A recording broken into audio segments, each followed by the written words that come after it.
lods, nandito na naman si ako!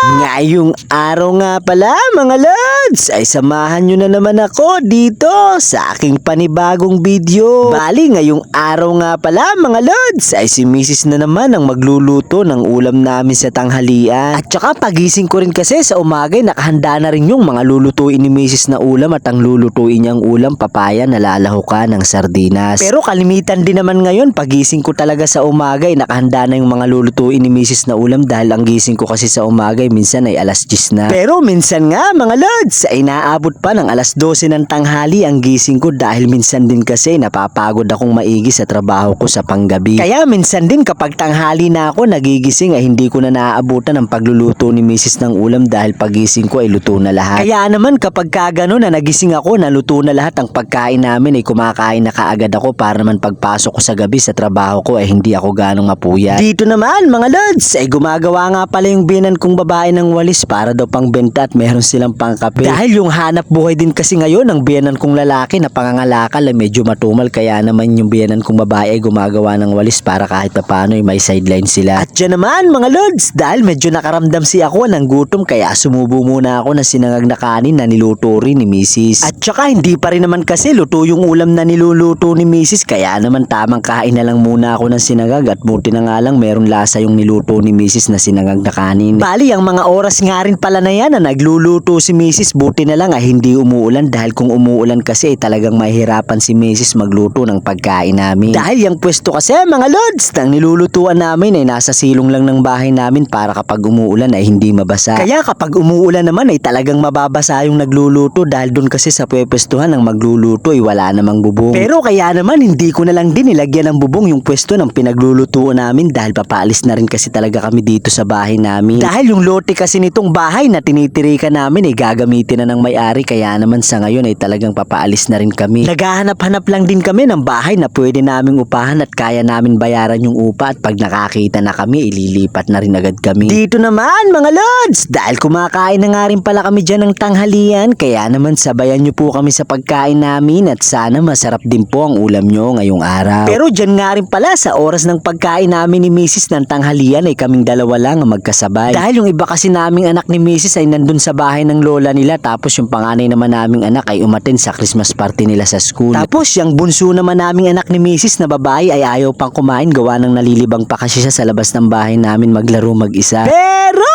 hanggang dito na lang muna ulit tayo mga lods. Bukas na lang ulit magpapaalam na siya.